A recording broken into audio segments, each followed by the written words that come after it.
Hello student, कैसे हो आप सब। कैसे आप लोगों की तैयारी चल रही है विषय से संबंधित।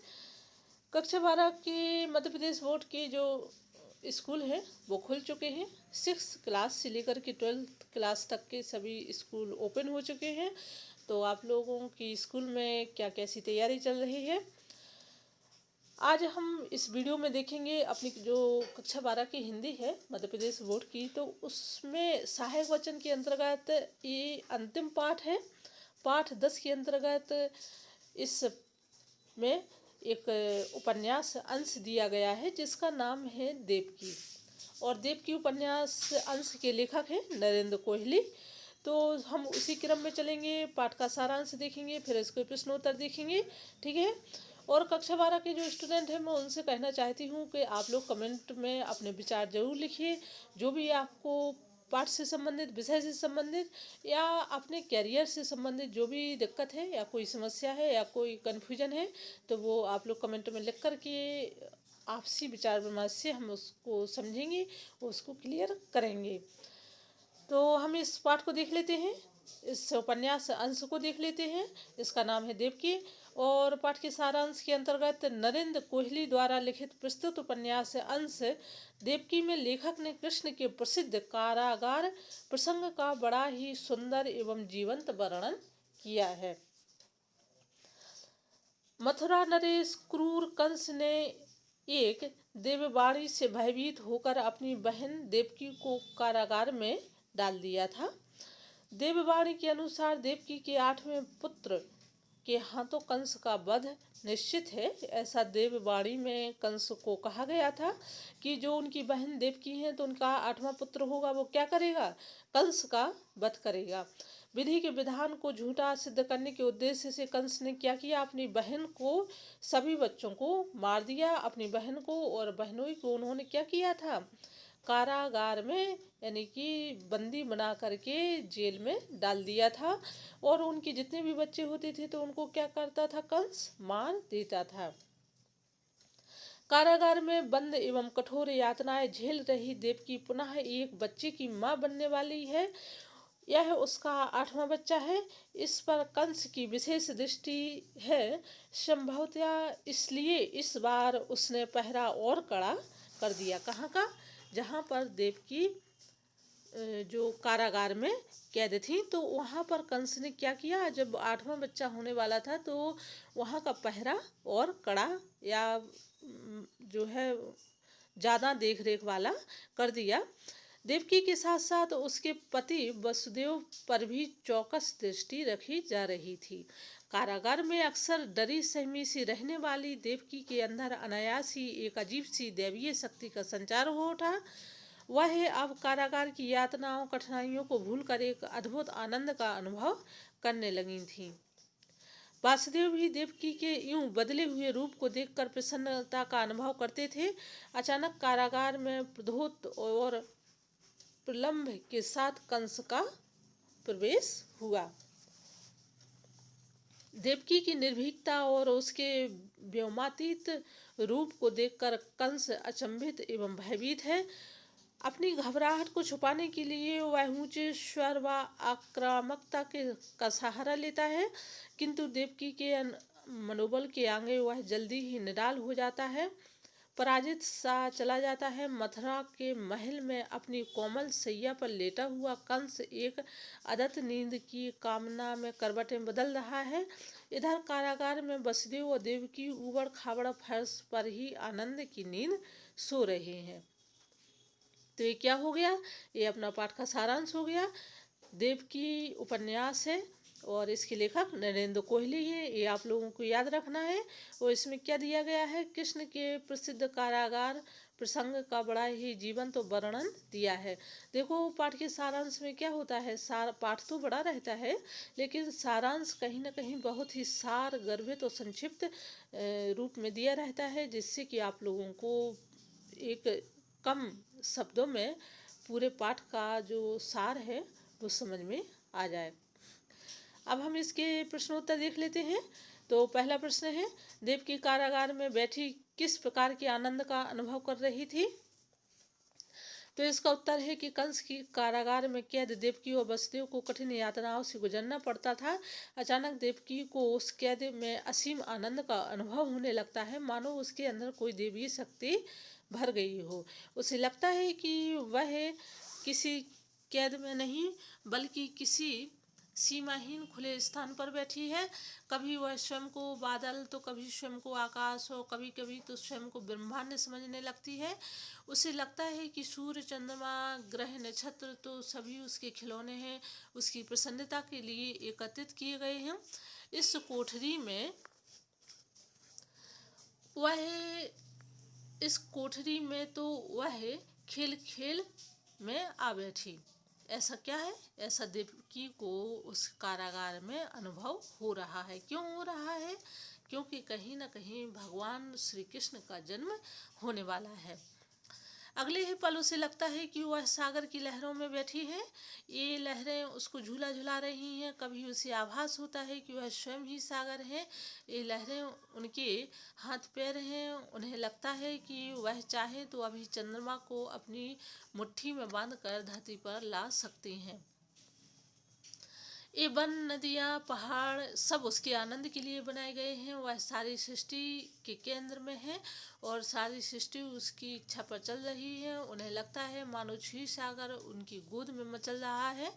शेषनाग उसे अपनी माँ समझने लगा है। वास्तव में ऐसा प्रतीत होता है कि देवकी अपनी सुध-बुध खोकर किसी दूसरी दुनिया या अलौकिक दृश्य देख रही हैं, उसी से आनंदित हो रही हैं।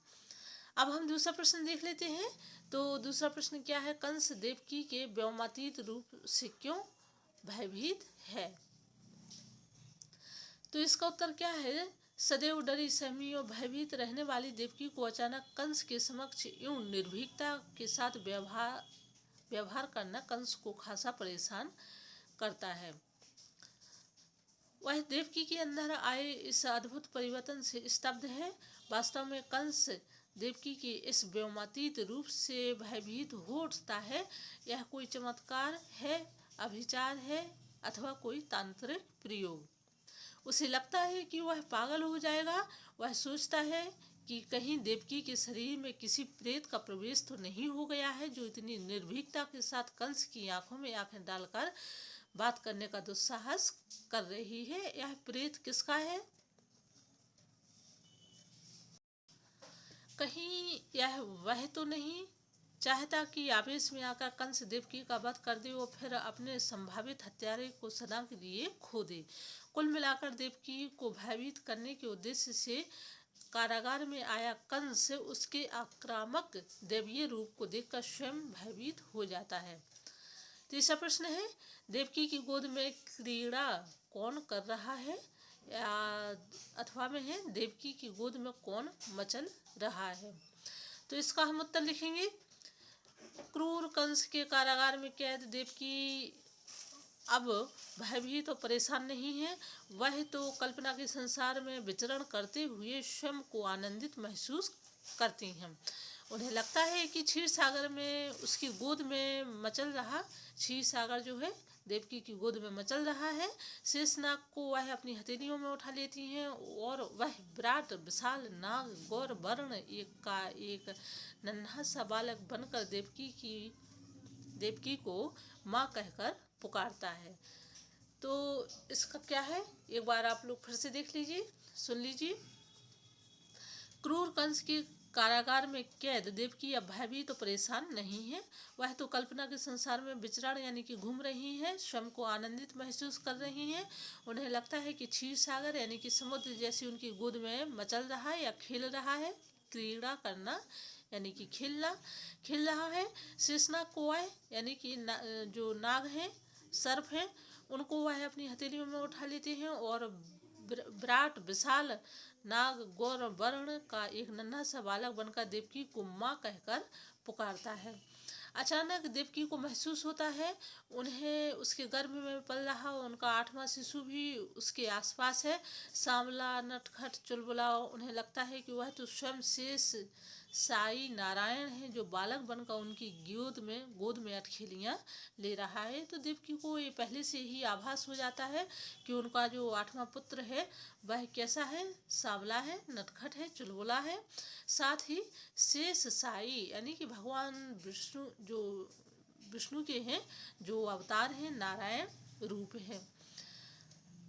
चौथा प्रश्न है, वासुदेव देवकी संवाद को संक्षिप्त में लिखिए।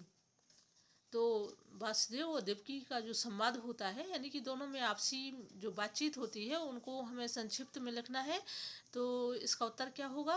कारागार में कष्टों के मध्य दिन बिता रही देवकी के व्यवहार में एकाएक आए सुखद परिवर्तनों से प्रसन्न वसुदेव देवकी से उनकी प्रसन्नता का कारण पूछते हैं। क्या बात है देवकी, ऐसे वसुदेव पूछते हैं। तो देवकी प्रत्युत्तर में कहती हैं कि आज समझ पाई हूँ स्वामी के संसार का सारा आनंद तो मेरे ही भीतर है। वसुदेव हंस पड़े। देवकी की ऐसी बात सुन करके वसुदेव हंस पड़े। आनंद तुम्हारे भीतर अथवा तुम स्वयं में ही आनंद स्वरूपा हो, ऐसा कौन कह रहे हैं? वसुदेव कह रहे हैं देवकी से। देवकी कहती हैं कि मैं आनंद स्वरूपा हूँ, मैं ही यह सब कुछ हूँ, सर्वत्र हूँ, सर्वव्यापक हूँ, व्योमातीत हूँ और निरंतर हूँ। कंस सुनेगा तो मारे भय के मर जाएगा, ऐसा देवकी कह रही हैं। वसुदेव फिर से हंस पड़े। कंस को तो मरना ही होगा, देवकी बोली, क्योंकि वह समझता नहीं कि मेरा ना कभी जन्म हुआ ना मेरी मृत्यु होगी। मैं कभी भी यह शरीर नहीं हूँ। मतलब देवकी कह रही हैं कि ना मेरा जन्म हुआ है ना मेरी मृत्यु होगी, मैं कभी भी यह शरीर नहीं थी। तो तुम कौन हो देवकी? वसुदेव पूर्णतः गंभीर थे। मतलब वसुदेव ने पूछा कि देवकी तुम कौन हो? तो देवकी ने भी गंभीरता पूर्वक उत्तर दिया, मैं अपने स्वभाव से निराकार सर्वव्यापी आत्मा हूँ। कौन हूँ? अपने स्वभाव से निराकार और सर्वव्यापी आत्मा हूँ, ऐसा देवकी ने उत्तर दिया। 5वां प्रश्न देख लेते हैं। बांसुरी की मीठी टेर सुनकर देवकी ने क्या अनुभव किया? तो इसका उत्तर है कि देवकी के कानों में बांसुरी की ऐसी मीठी और करुण प्रिय टेर सुनी जैसे उन्होंने इससे पूर्व कभी नहीं सुनी थी। उस टेर में एक अजीब सी मिठास थी। उसे सुनकर उन्हें लग रहा था कि उनके भीतर अलौकिक पुष्पों की बगिया महक रही हो। उसकी सुगंध से मानो 10 दिशाएं भी सुगंधित हो रही हों। उन्हें ऐसा प्रतीत होता था कि वे अपनी वाणी पर स्वयं ही मुग्ध हो रही हैं। उन्हें अपने अंदर विशालता का अनुभव होने लगा। सागर वन नदियाँ सब उन्हें अपने अंदर उपस्थित लगी। उन्हें यह लगने लगा कि उनका अस्तित्व मात्र वह शरीर नहीं है, वह तो बहुत विराट और विशाल है। अगला प्रश्न है 6, माया का भ्रम हट जाए तो आनंद स्वयं ही उद्घाटित हो जाता है। वसुदेव के इस कथन का आशय स्पष्ट कीजिए। तो इसका उत्तर है कि लेखक का स्पष्ट मत है कि संसार में जो कुछ दुख व संकट है वह सब मोह माया के जाल में फंसने के कारण ही महसूस होते हैं। व्यक्ति दूसरों से अपेक्षा करता है, उनके पूर्ण ना होने पर उत्पन्न हताशा से वह दुखी उठता है। साथ ही जब व्यक्ति इस भौतिक संसार में वस्तुओं का उपयोग करने के स्थान पर उनसे मोह करने लगता है, तब अधिक से अधिक धन जुटाने के प्रयास में लग जाता है, तो असफलता हाथ लगने पर उसमें दुख की भावना बलवती हो उठती है। इसके विपरीत यदि व्यक्ति मोह माया से दूर हो परम पिता परमेश्वर से अपनी आत्मा के मिलन का मार्ग तलाशता है, तो उसे सांसारिक एवं शारीरिक दुख दर्द ना तो महसूस ही होते हैं और ना ही परेशान करते हैं। वास्तव में कई बार दुखों को लंबे समय तक झेलना भी दुखों पर पार पा लेना साहस प्रदान करता है। यह एक प्रकार की तपस्या होती है। तपस्या के बिना माया का भ्रम दूर नहीं होता। एक बार माया रूपी भ्रम यदि दूर हो जाए, माया रूपी भ्रम यदि दृष्टि के सामने से हट जाए तो दुख भी सुख की अनुभूति होती है।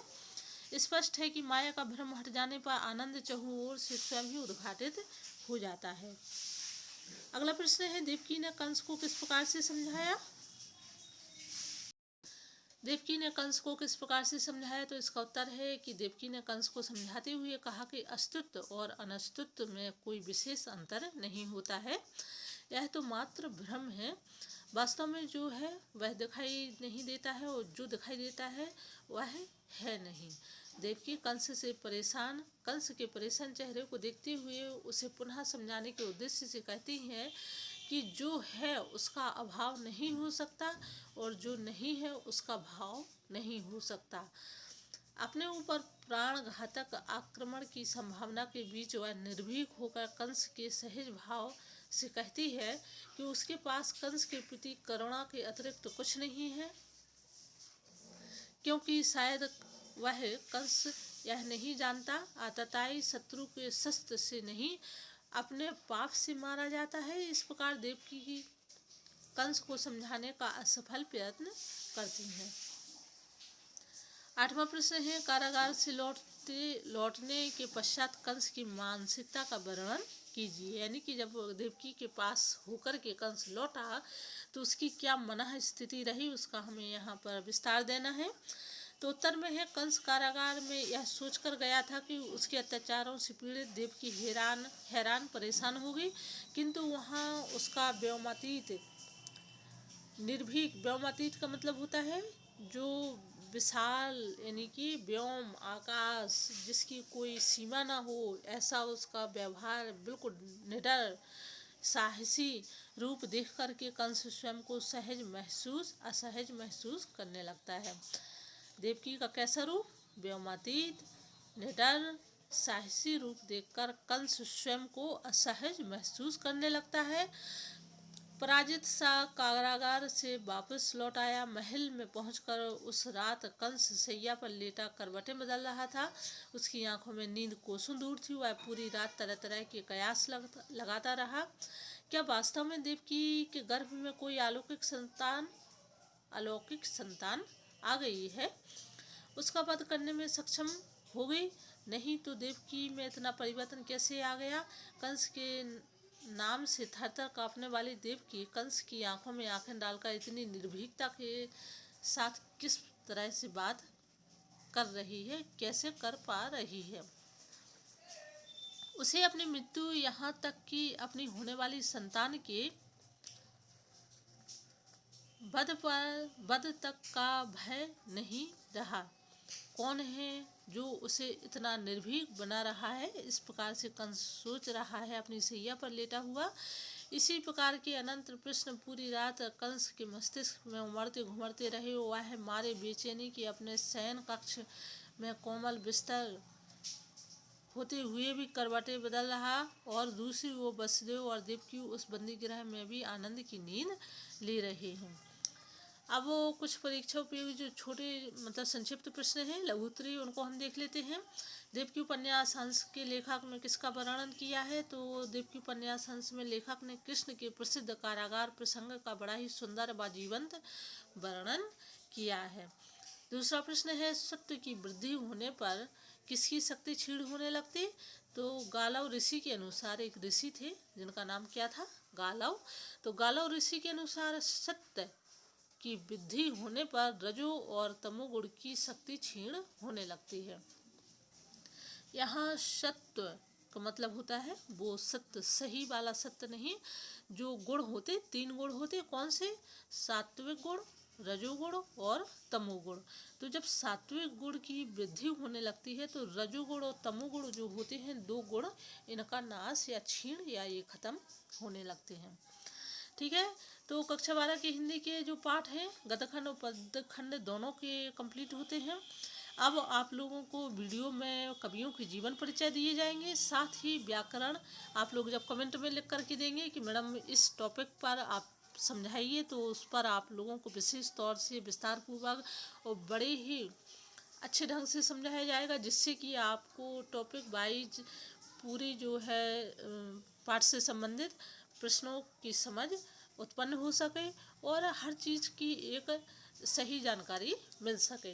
तो कमेंट लिखिए, में अपने विचार लिखिए, लाइक शेयर सब्सक्राइब जरूर करिए, और आप लोग एक्टिव होकर के अपनी पढ़ाई करिए। हम फिर मिलते हैं नई वीडियो नई जानकारी के साथ। तब तक अपना ध्यान रखिए, पढ़ाई अच्छे से करिए। धन्यवाद।